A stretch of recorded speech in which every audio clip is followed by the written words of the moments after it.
Welcome back to the channel. In today's aviation news recap, there's just the two stories to take a look at, and one of them is a brand new aircraft order, and Air Canada publishing its second quarter results with some highs, but equally some internal struggles as well. Let me begin with the aircraft order, where after much deliberation in selecting a new wide-body aircraft, Cathay Pacific has confirmed plans to boost its fleet, with Airbus being chosen as its designated provider for this. The Hong Kong-based company will purchase up to 60 A330neo jets, the A330-900 specifically, and if you're after the split, well, 30 of these will be a firm purchase, and there are additional options, or should I say purchase rights, for 30 more. The prospect of being able to add aircraft if needed after the delivery of the first batch of 30 units has concluded will be hugely important for the company as it continues to assess demand and whether or not it will require additional capacity across key markets.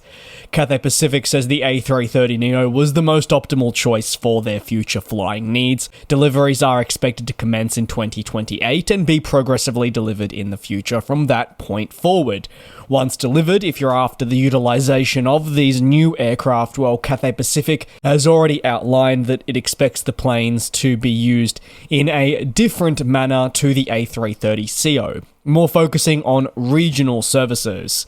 The A330ceos have focused more on long-range flying in recent decades before pivoting as other next-gen planes have arrived. Cathay went on to also say that the planes will principally serve markets in Asia, while this can be subject to change or potentially adjust with future deliveries. The primary focus is on finding a way to utilize the plane's next-gen capabilities, a reason why they ordered it, to help aid demand in key regions, and they believe Asia to be the perfect one. The commitment to the A330neo also becomes one of the many that is already existing, with the plan to take delivery of more than 100 next-gen aircraft in the future. Further to this, which is a firm plan, you've got to consider that there are nearly 100 purchase rights as well to boost the fleet through different aircraft. If required, these can be activated to grow the fleet even more. These ambitious targets represent a pretty big shift from the situation that the Hong Kong-based airline has been in since 2020, when a global pandemic really did decimate the business. The company is able to chart a course for growth once more as part of recovery and repaying recent recapitalization efforts. Those plans mean it can reach new and emerging markets, order new aircraft, and progress more positively for the first time in a while. A new commitment to the A330neo is also huge for Airbus. This is an aircraft program which has now really enjoyed a successful 2024, with several new and therefore large orders such as this one adding to the backlog, which at times had looked pretty slow in terms of growing. While Airbus's competitor, Boeing's 787, has typically been the preferred aircraft for wide-body missions around the world, the A330neo has lately been able to cement itself as a proven alternative for customers such as Cathay Pacific. And on to the second and therefore final story in today's update. Air Canada has published its second quarter financial results for this year, which show operating revenues of approximately CAD, or Canadian, 5.5 billion. Throughout the second quarter, Air Canada said it focused a lot of its attention on customers and finding ways to make their operation even better for their consumers. The most critical area of the business that has seen improvements year over year, actually equating to 10 percentage points, is Air Canada's on-time performance, or more commonly you may know referred to as OTP.